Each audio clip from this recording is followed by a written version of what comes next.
Good day mga kangod. Isa naman pong video ang ating itatampok ngayong araw na ito. Ito yung daanan pag nanggaling ka ng Silang proper, pupunta ka ng GMA, pwede kang dumaan dito sa Maguyam Kaong Road, no? Pero kung tatawag nila to, Silang GMA Road. Madadaanan lang yung dalawang barangay na yun, yung Barangay Maguyam at saka Barangay Kaong. So guys, paano, samahan nyo ako. Baybayin natin ang kalsada papuntang GMA Cavite. Let's go!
least kahit pa na mayroong konting impormasyon ang inyong madadaanan kung sakaling magagawi kayo dito sa Silang at papuntang GMA Cavite.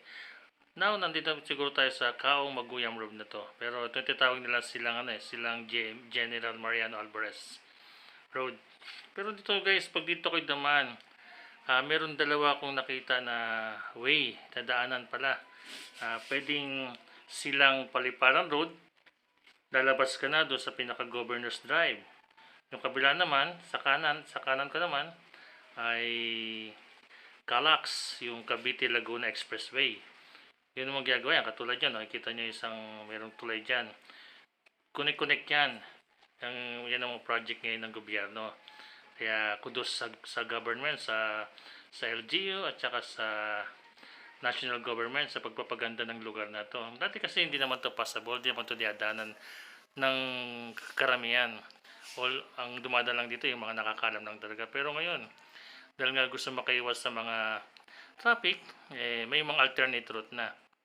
Kaya yung dalawang lugar na sabi ko kanina, possible, may content natin yan. Basta, try nyo lang i-follow si Sir God Motovlog, yung aking channel, para malaman nyo yung mga lugar. Kasi usually, ang kinokontent ko talaga, yung mga daanan, yung mga shortcut na pwedeng hindi mahirapan ng ating pagbabiyahe. Di ba? Maging mabilis ang ating pagbabiyahe para makomportable. Ganon. So, ito, pag diniretso natin to, lalabas tayo sa lugar ng Bangkal, Carmona. Pero naghahati yun eh. Tapos paglagpas ng tulay, pakaliwa, papunta tayo ng GMA. Pakanan, papuntang Carmona, Cavite na. So, paano guys? Samahan nyo ako. Diretso natin ang paglalakbay dito sa kalsadang ito. Let's go!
mahabaan po itong ating binabiyahe. Kaya siguro ikakato muna sa portion na to para sa sunod buo nyo na makita yung katapusan ng ating biyahe hanggang GMA Cavite.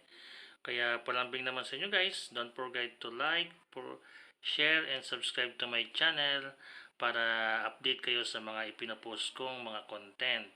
Para mayroon din kayong mga idea pag nandito po kayo sa Cavite. Salamat! See you on my next video. Bye-bye!